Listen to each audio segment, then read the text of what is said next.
So good morning students. तो ये मेरी सेकंड वीडियो है बेल्ट ड्राइव की। जिसने मेरी फर्स्ट वीडियो नहीं देखी वो पहले फर्स्ट वीडियो देख ले, क्योंकि उस वीडियो में हमने length of open belt drive और length of cross belt drive के क्वेश्चंस किए थे।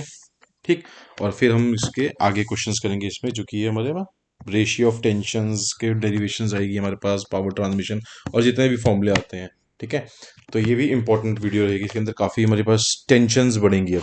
ठीक है, दोनों तरह की, दिमाग में भी टेंशन बढ़ेगी और बेल्ट ड्राइव में भी टेंशन बढ़ेगी।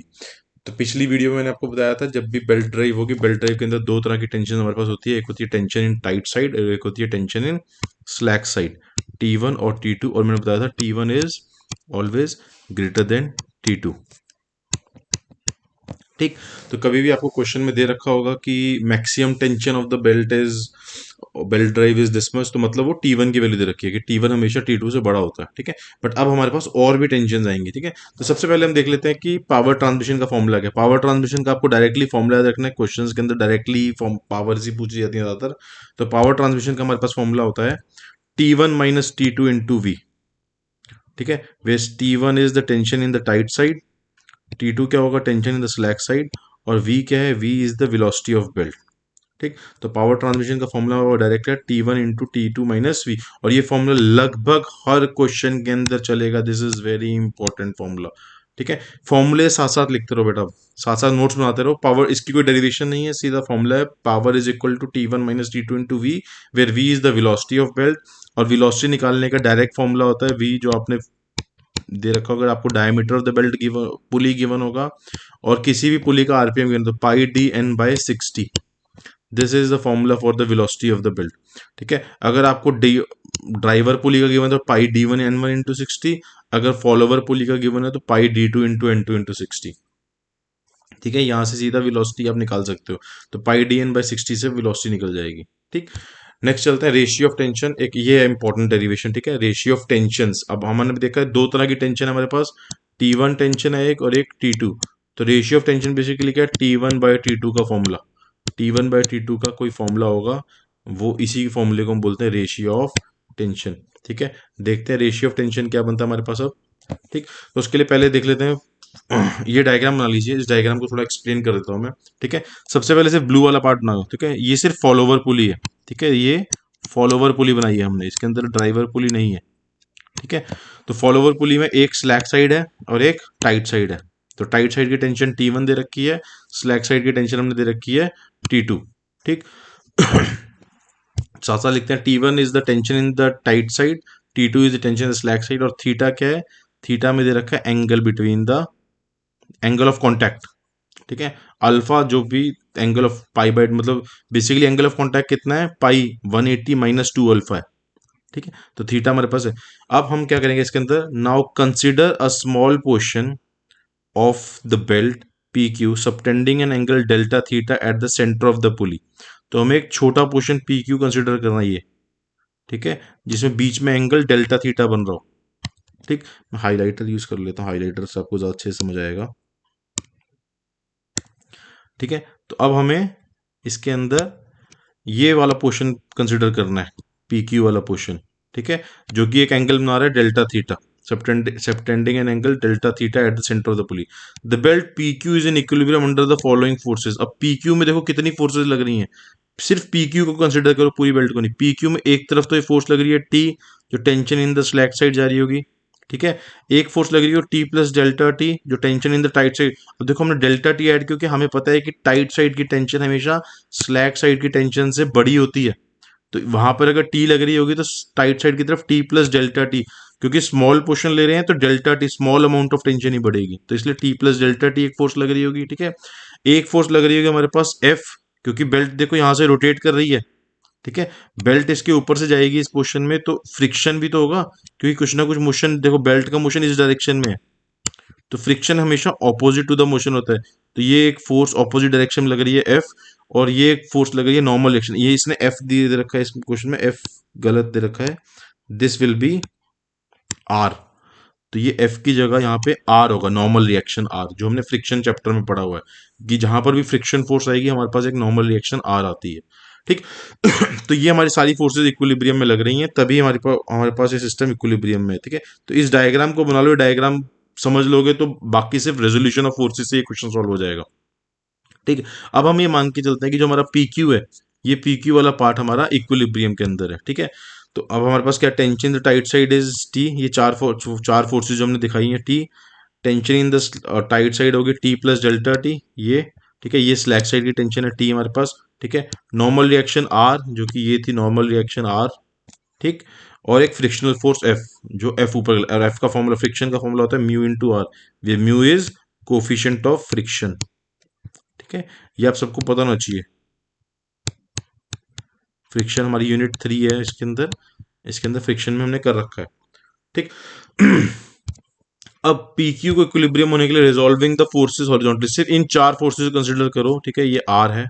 ठीक है, हॉरिजॉन्टली रिजॉल्व करेंगे पहले। ठीक है, ये एंगल देखो, उससे पहले मैं एंगल देखता हूँ। ये एंगल अगर डेल्टा थीटा है तो ये छोटा सा एंगल कितना हो जाएगा, ये एंगल बन जाएगा डेल्टा थीटा बाय 2। तो ज्योमेट्री फिगर से ध्यान रखो, ये एंगल भी बनेगा डेल्टा थीटा बाय 2, और यहां से अगर मैं एक लाइन सीधी ड्रॉ करूं तो ये एंगल भी बनेगा डेल्टा थीटा बाय 2। ठीक अब हॉरिजॉन्टल और वर्टिकल इस पॉइंट के लॉन्ग निकालना है। ठीक है, तो पहले मैं हॉरिजॉन्टल देख रहा हूं। ठीक है, कलर चेंज कर लेता हूं तो मैं थोड़ा और अच्छे से मिलेगा। ठीक है, तो देखो इंक्लाइंड फोर्स टी है, टी का हॉरिजॉन्टल जो इस डायरेक्शन में टी का कंपोनेंट बनेगा, इस डायरेक्शन में क्या बनेगा, T sine delta theta by 2। ठीक है, टी प्लस डेल्टा टी का भी जो हॉरिजॉन्टल कंपोनेंट बनेगा वो बनेगा T plus delta T into sine delta theta by 2। ठीक है, ये डेल्टा थीटा बाय 2 थे, डेल्टा थीटा बाय 2 का हॉरिजॉन्टल कंपोनेंट। ठीक है, तो हॉरिजॉन्टल कंपोनेंट देखो, आर ऑपोजिट डायरेक्शन में था, आर इस डायरेक्शन में था, तो R is equal to T plus delta T sine delta theta by 2। ठीक है, plus T sine delta theta by 2। ठीक है, तभी तो हॉरिजॉन्टल फोर्स इक्विलिब्रियम में ला रही है इनको। ठीक है, तो ये तो बन गया हॉरिजॉन्टल का कंपोनेंट। ठीक है, यहां से देखो अब हम क्या देख रहे हैं, जो हमने length of open belt drive में भी किया था, sine of delta theta by 2 बहुत छोटा है। ठीक है, जब एंगल बहुत छोटा था तो then sine theta is equal to theta, if angle is very small then sine theta is equal to theta. तो यहाँ साइन डेल्टा थीटा बाई 2 क्या बन जाएगा, डेल्टा थीटा बाई 2। तो इस साइन डेल्टा थीटा बाई 2 की जगह डेल्टा थीटा बाई 2 हो गया, यहाँ पर भी डेल्टा थीटा बाई 2 हो गया। ठीक, इसको अगर मैं ओपन करूं तो R is equal to T in delta theta by 2 plus delta T into delta theta by 2 plus T delta theta by 2, simple open किया है बस। ठीक है, देखो डेल्टा टी भी एक छोटी टर्म है, डेल्टा थीटा भी एक छोटी टर्म है। ठीक है, दोनों छोटी टर्म जब आपस में मल्टीप्लाई होंगी तो और भी छोटी टर्म बन जाएगी। So neglecting the small term, neglecting small term हमारे पास क्या बन जाएगा, T delta theta by 2 plus T delta theta by 2 का दोनों को ऐड करोगे तो सिर्फ टी डेल्टा थीटा बाई 2 आ जाएगा। तो यहां से मेरे पास एक इक्वेशन आ गई that R is equal to T delta theta. ठीक है, T delta theta is equal to R, this is equation number 1। ठीक है, हॉरिजॉन्टल को रिजॉल्व करने के बाद आया। ठीक, इसमें कोई डाउट नहीं आना चाहिए। देखो पहले हॉरिजॉन्टल रिजॉल्व किए, अब वर्टिकल रिजॉल्व करेंगे। ठीक है, ये डेल्टा थीटा बाई 2 था, तो इस टी का वर्टिकल कंपोनेंट जो ऊपर की तरफ रहेगा वो क्या बनेगा, T cos delta theta by 2। ठीक है, इस टी का वर्टिकल कंपोनेंट नीचे की तरफ क्या बनेगा, T plus delta T cos delta theta by 2। ठीक है, ये T plus delta T opposite direction में देखो नीचे की तरफ है। ठीक है, इसमें टी ऊपर की तरफ है, डायरेक्शन ऑपोजिट है, और फ्रिक्शन फोर्स की डायरेक्शन भी ऊपर की तरफ है। ठीक है, तो friction force is equal to friction force mu into R, जो कि एफ के बराबर है। This F is equal to T plus delta T cos delta theta by 2, ये वाला देखो जो नीचे की तरफ था, माइनस टी कॉस डेल्टा थी, जो ये टी कॉस डेल्टा थी ऊपर की तरफ था, मतलब जो यहाँ इस तरफ प्लस में आना चाहिए था, यहाँ पर T cos delta theta by 2 आना चाहिए था, इसको मैं इस तरफ ले गया तो मैंने माइनस कर दिया। ठीक है, सिंपल बस वही किया है इक्वेशन इजी करने के लिए। ठीक है, तो friction is equal to mu R is equal to T delta T cos delta theta by 2 plus minus T cos delta.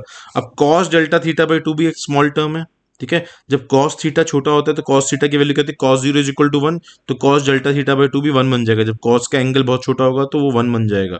तो यहां से म्यू आर की वैल्यू बन जाएगी mu R is equal to T plus delta T minus T. ठीक है, T से T cut जाएगा तो म्यू आर इज इक्वल बन गया डेल्टा टी। ठीक है, तो यहां से आर की वैल्यू क्या होगी, R is equal to delta T by 2, this is equation 2। अब ये इक्वेशन 2 है, ये इक्वेशन 1 है। R is equal to T delta theta T निकाला, यहाँ पे निकाला R is equal to delta T by mu. तो इन दोनों इक्वेशनों को इक्वेट कर दो आपस में आमने सामने, ठीक है। दोनों की वैल्यू आर के बराबर है, तो यहाँ से बन जाएगा T plus delta theta is equal to delta T by mu. इन दोनों इक्वेशन, इक्वेशन 1 से और इक्वेशन 2 से हमारे पास ये वैल्यू आ जाएगी, ठीक है। टी वाली टर्म्स को एक तरफ ले लो, ठीक है।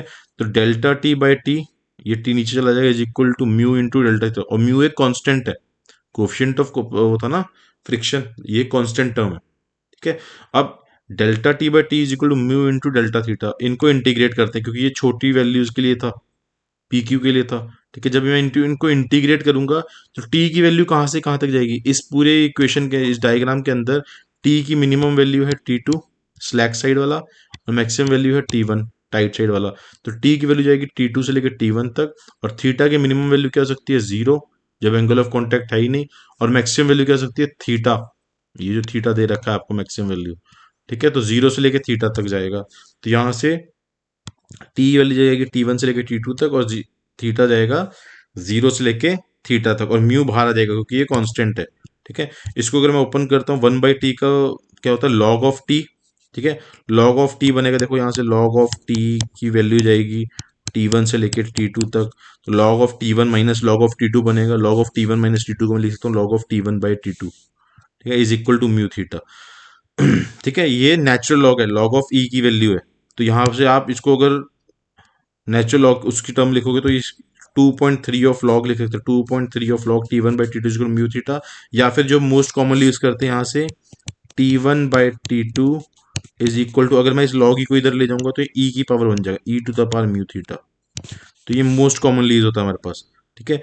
This is also important formula, and this is also an important formula.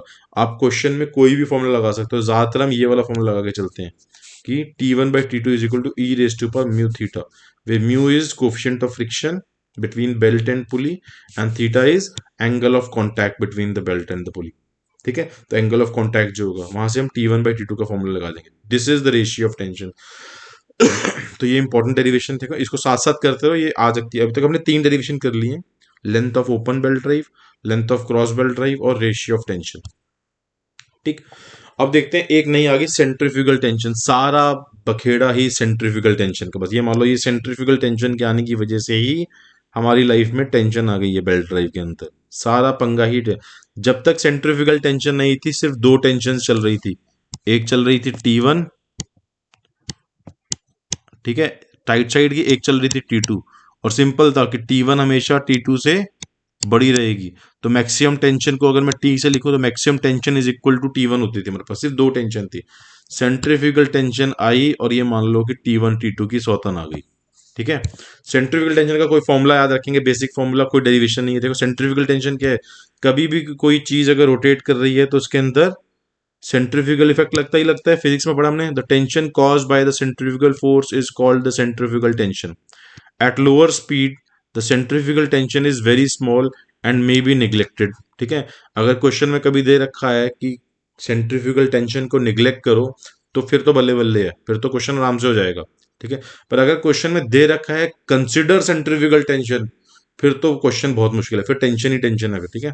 पर सिंपल है, हो जाता है, मजाक कर रहा हूं मैं, आराम से हो जाएगा, देखो, ठीक है। तो लोअर स्पीड पे हम सेंट्रीफ्यूगल टेंशन को निग्लेक्ट करते हैं, but at higher speed it is consider, क्योंकि सेंट्रीफ्यूगल टेंशन का इफेक्ट आता है कुछ ना कुछ। सेंट्रीफ्यूगल टेंशन क्या करती है, ये हमारी टाइट साइड की टेंशन T2 और स्लैक साइड की टेंशन T1, इन दोनों को बढ़ा देती है, दोनों को ज्यादा कर देगी, ठीक है। तो सेंट्रीफ्यूगल टेंशन बेसिकली कर क्या रही है, टाइट साइड की टेंशन T1 और स्लैक साइड की टेंशन T2 दोनों को ज्यादा कर देती है।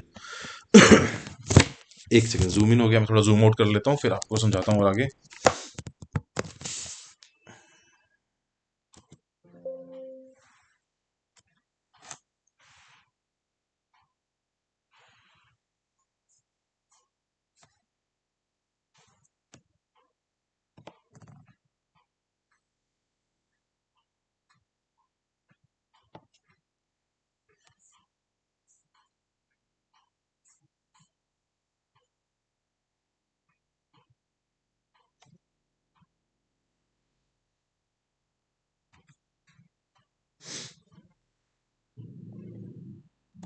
तो बेसिकली कर क्या रही है, सेंट्रीफ्यूगल टेंशन हमारी टाइट साइड की टेंशन को और स्लैक साइड की टेंशन को दोनों को बढ़ा रही है, और सेंट्रीफ्यूगल टेंशन को हम टीसी से डिनोट करते हैं, ठीक है।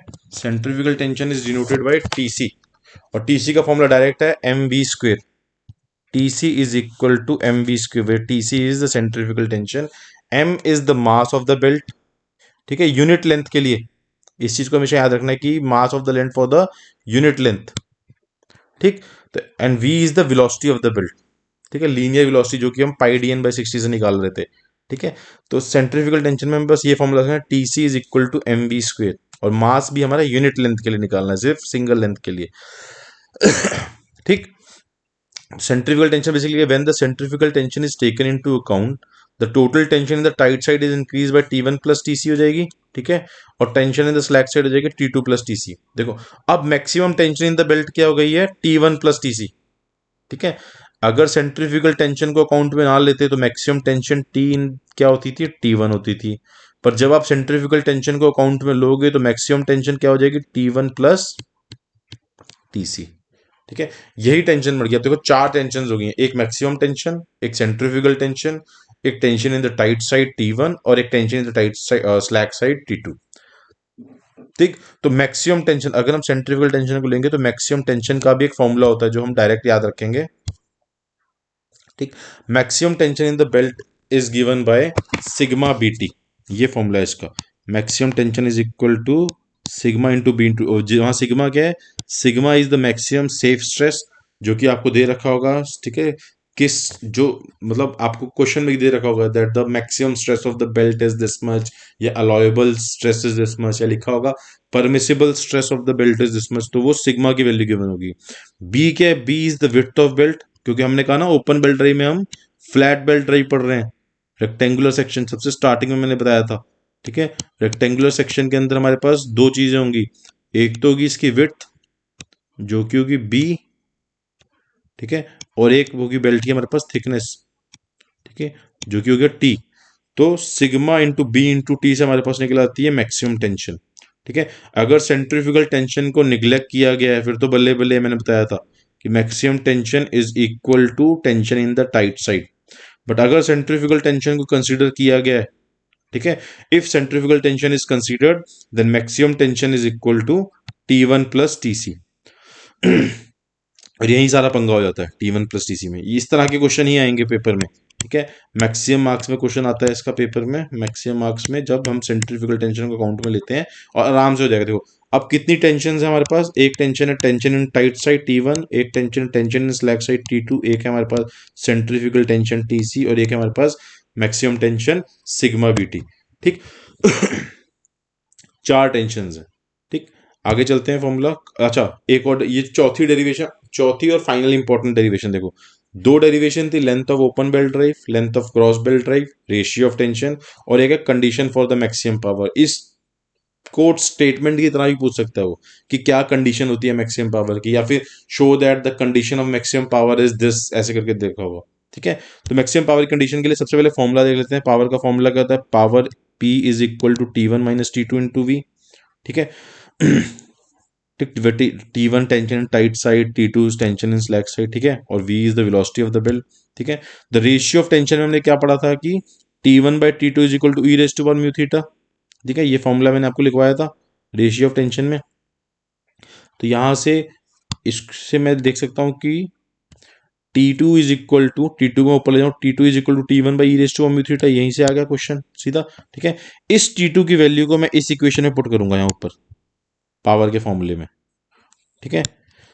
मैक्सिमम पावर की कंडीशन निकाल रहे हैं ना, तो उसके अंदर बस T1 by T2 e raise to mu theta, T2 की वैल्यू है T1 upon E raise to पर म्यू थीटा, इसको मैं पावर के फॉर्मूले में पुट करूंगा, तो पावर का फॉर्मूला क्या होगा, T1 minus T1 upon E raise to पर म्यू थीटा इंटू वी, ठीक है। इस वाली टर्म से मैं अगर T1 कॉमन ले लूं बाहर, ठीक है, साथ साथ लिखते रहो बेटा, साथ साथ लिखते रहोगे तो ईजी हो जाएगा, सिंपल, ठीक है। तो T1 बाहर कॉमन लिया, अंदर बचा 1 minus 1 upon E raise to पर mu theta into V, where V is the velocity of belt, ठीक है।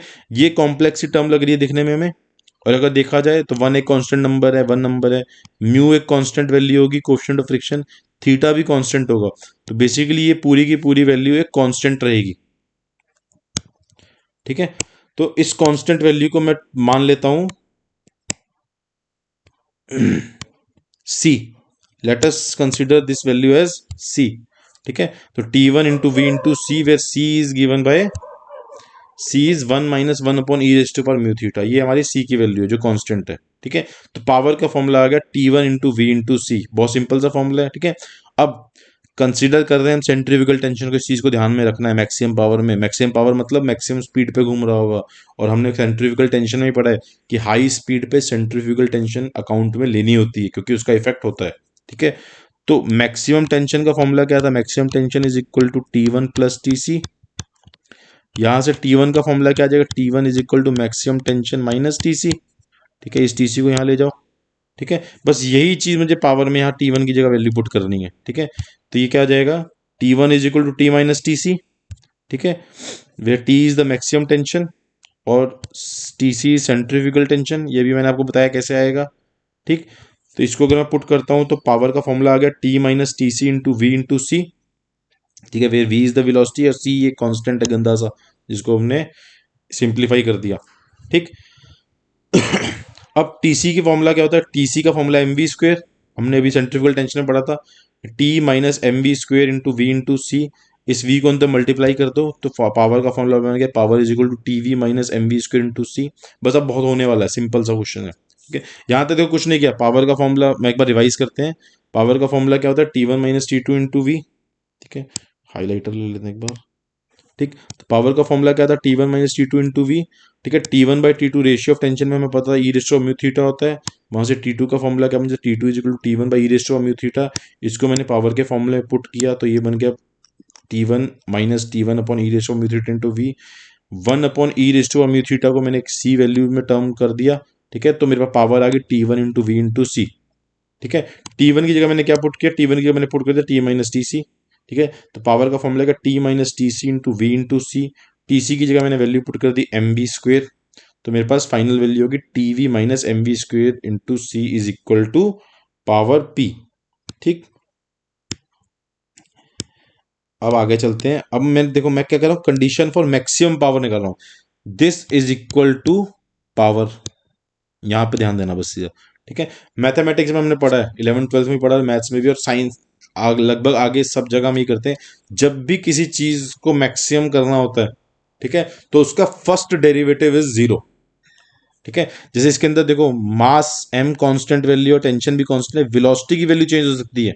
ठीक है, तो power is dependent on velocity, तो मैं डीपी बाय डीवी की value is equal to zero put करूंगा। ठीक है, मैक्सिमम पावर, किसी भी चीज को मैक्सिमम करने के लिए उसका first derivative should be equal to zero. ठीक है, तो यहाँ पे differentiating the above equation and equating the same to zero, तो इस इक्वेशन को मैं डिफरेंशिएट करूंगा with respect to V, DP by DV करना है। ठीक है, तो टीवी का डिफरेंशिएशन क्या आएगा, टीवी का बनेगा टी। ठीक, और एम बी स्क्वेयर का क्या बनेगा, सॉरी एम बी स्क्वेयर नहीं होगा, एम बी स्क्वेयर, ये एम बी स्क्वेयर जब वी से मल्टीप्लाई होगा तो यहाँ एम बी क्यूब बनेगा। ठीक है, देखो यहाँ पे मैंने गलती कर रखी थी छोटी सी एक, ये एम वी स्क्वेयर जब इस वी से मल्टीप्लाई होगा तो ये अंदर T V plus M V cube बनेगा, तो एम वी क्यूब का डेरिवेटिव क्या बनेगा, three M V square is equal to zero, क्योंकि डीपी बाई डीवी को मैं जीरो पुट कर रहा हूँ। ठीक है, यहां से थ्री एम बी स्क्वेयर क्या होता है, टीसी सेंट्रीफ्यूगल टेंशन, तो T minus three T C is equal to zero. देखो इस इक्वेशन को ध्यान रखना, ये इक्वेशन हम आगे भी यूज करेंगे। ठीक है, इस इक्वेशन दो कंडीशन बनेगी, इक्वेशन ए नाम देते हैं इसको। पहली कंडीशन तो ये बन गई T minus three T C is equal to zero, मतलब यहां से सीधा बन गया that T is equal to thrice of T C. तो एक स्टेटमेंट तो ये आती है that show that for the condition for the maximum power the maximum tension should be three times the centrifugal tension, यही आ रहा है ना, maximum tension is three times the centrifugal tension जब मैक्सिमम पावर की कंडीशन अचीव होगी। ठीक है, तो पहला डेरिवेशन तो यही होगी। दूसरी डेरिवेशन क्या बनेगी, देखो वहां से मैंने बोला था ना, उस इक्वेशन ए को याद रखना, T minus three M B square is equal to zero. यहां से मैं वेलोसिटी की वैल्यू निकाल सकता हूं, three M V square is equal to T, तो V square is equal to T upon three M, तो v will be equal to under root of T upon three M. तो यहां से मेरे पास दूसरी वैल्यूज निकल गई पावर की। ठीक है, दूसरी कंडीशन की maximum velocity at maximum power, velocity at maximum power will be equal to under root of T upon three M. ठीक है, ये भी एक फॉर्मूला। तो कंडीशन फॉर मैक्सिमम पावर के दो फॉर्मूले हैं। First is that maximum tension is equal to thrice of TC, and second is that the maximum velocity is given by under root of T upon 3m। ठीक है, यही belt rules and drive के सारे formulas हैं, यही सारी tensions के फॉर्मूले हैं। और अब इसके बाद हम न्यूमेरिकल्स करेंगे। ठीक है, तो टेंशन लेने की बहुत जरूरत नहीं है। देखो, चार डेरिवेशंस करनी है। Length of open belt drive, length of cross belt drive, ठीक है, उसके बाद ratio of tension, ratio of tension, और रेशियो ऑफ टेंशन के बाद कंडीशन फॉर मैक्सिमम पावर। उसके बाद बीच में एक सेंट्रीफ्यूगल टेंशन आती है, एक मैक्सिमम टेंशन आती है, उसके फॉर्मूले फॉर्मूले एक बार रिवाइज कर लेते हैं। ठीक है, तो उसके बाद और क्लियर हो जाएगा, फिर हम क्वेश्चंस डायरेक्ट करके देखेंगे। ठीक, तो अभी तक कितने फॉर्मूले हमने किए हैं? सबसे पहले किया है length of open belt drive का formula, length of open belt drive LO। ठीक है, फिर किया है length of cross belt drive, pi of R1 plus R2 plus 2L। ठीक है, उसके बाद एक फॉर्मूला किया था पावर का फॉर्मूला, मैंने बताया था this is very important formula, जो कि ज़्यादा यूज होगा हमारा।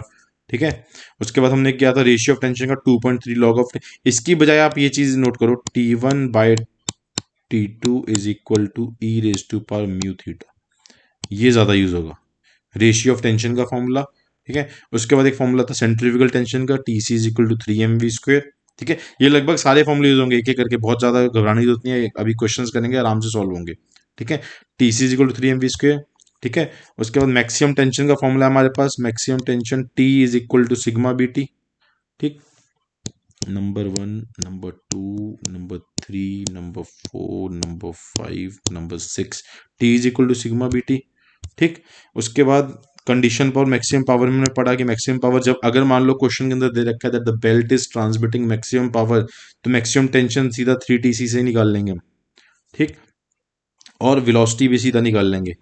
ठीक है, वरना वेलोसिटी का फॉर्मूला चलेगा πdn/60। ठीक है, हम करेंगे क्वेश्चन में, तो वेलोसिटी का फॉर्मूला डायरेक्ट हम। ठीक है, क्वेश्चंस करते हैं न्यूमेरिकल, साथ साथ अब अपने कैलकुलेटर निकाल लो। ठीक है, क्वेश्चन करके देखते हैं, बहुत सिंपल क्वेश्चन होते हैं, मजेदार क्वेश्चन होते हैं इसके।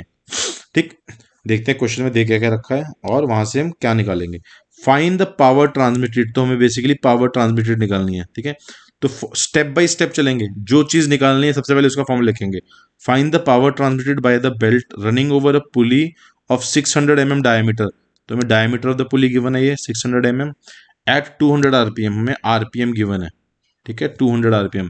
The coefficient of friction between the belt and the pulley is 0.25, mu की वैल्यू दे रखी है। Coefficient of friction between the belt and the pulley is 0.25। Angle of lap is 160 degree. Angle of lap का मतलब है angle of contact दे रखा है आपको। ठीक है, एंगल ऑफ कॉन्टैक्ट आपको दे रखा है थीटा की value 160 degree, and the maximum tension in the belt is 2.5 kilo Newton. ठीक है, तो मैक्सिमम टेंशन अब ये कौन सी है, T है, TC है, T1 है? इसके लिए देखो, अगर क्वेश्चन में कहीं पर भी नहीं गिवन कि कंसीडर सेंट्रीफ्यूगल टेंशन, तो मान लेना कि सेंट्रीफ्यूगल टेंशन नहीं लग रही।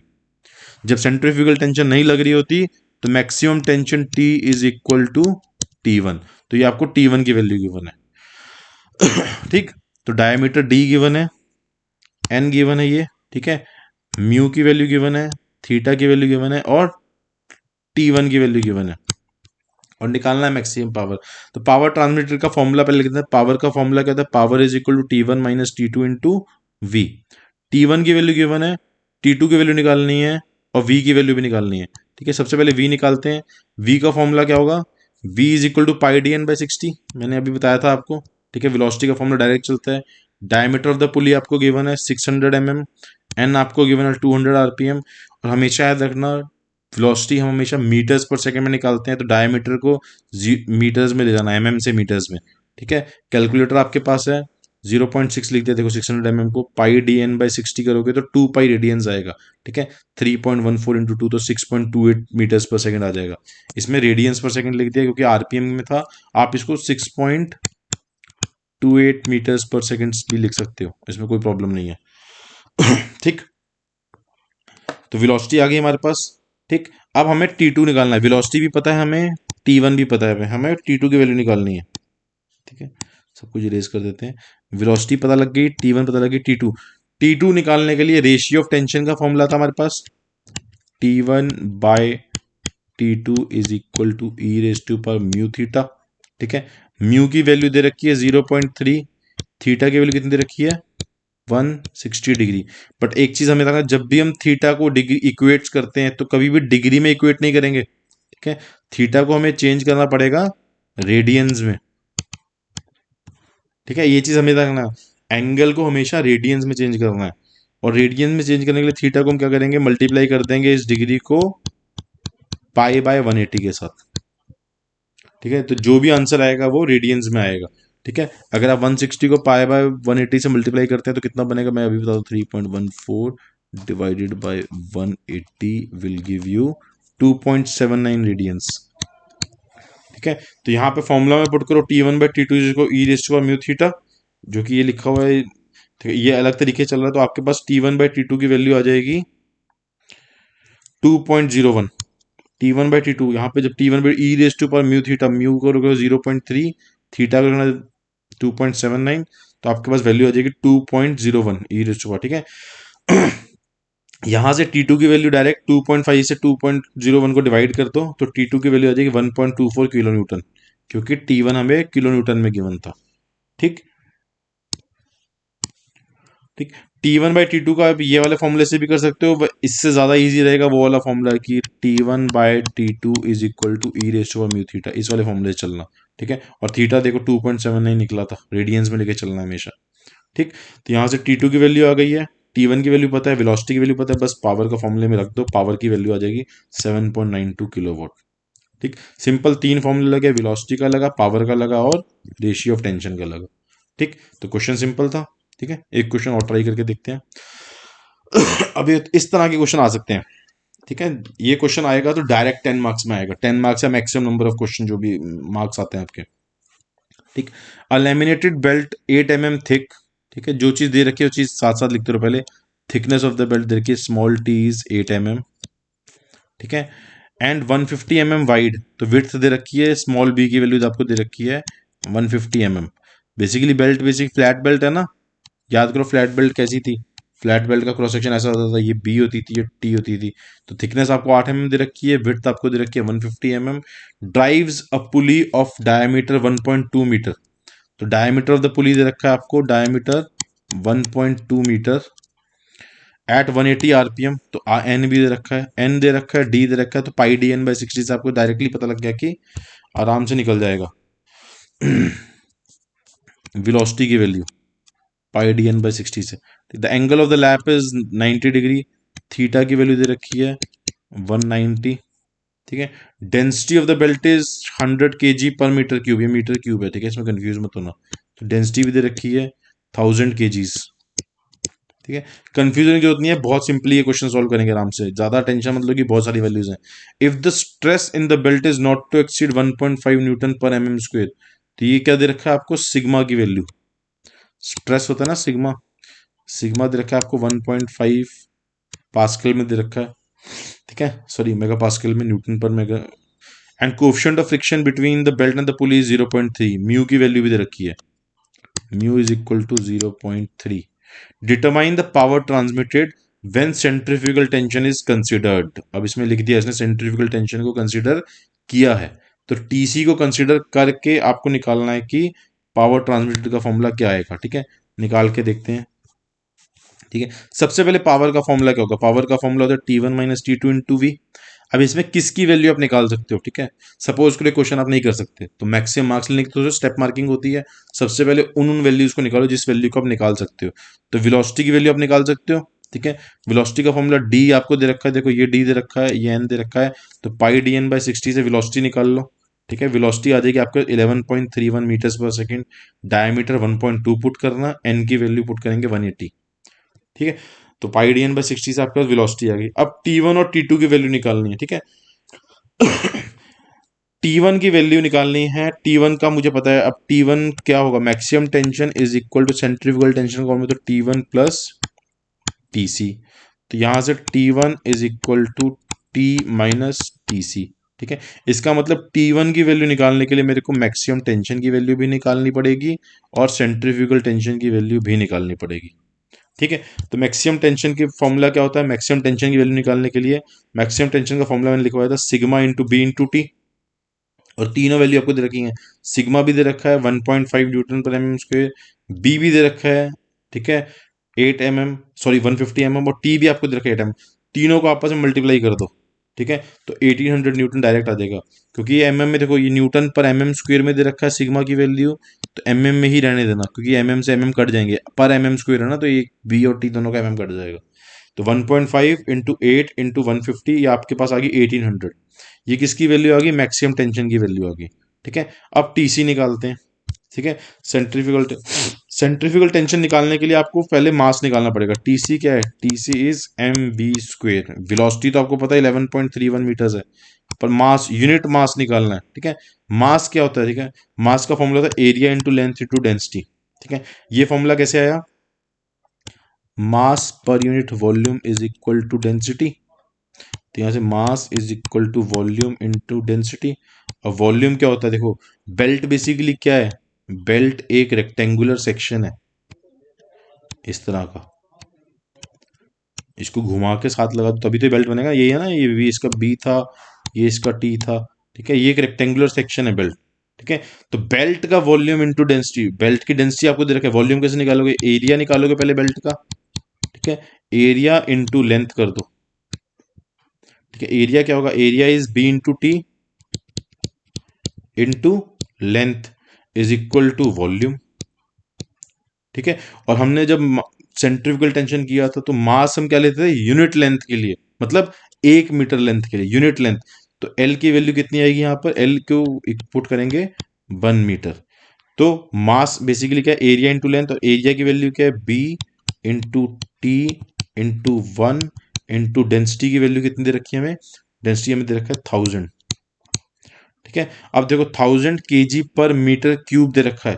अगर मीटर क्यूब में दे रखा है तो एमएम्स को भी, बी और टी आपको एमएम में दे रखे थे, इनको भी मीटर में ले जाना पड़ेगा क्योंकि डेंसिटी मीटर क्यूब में दे रखी है, ठीक है। जब इस सबको करोगे आप, इसको मैं मिटा देता हूं क्योंकि, ठीक है।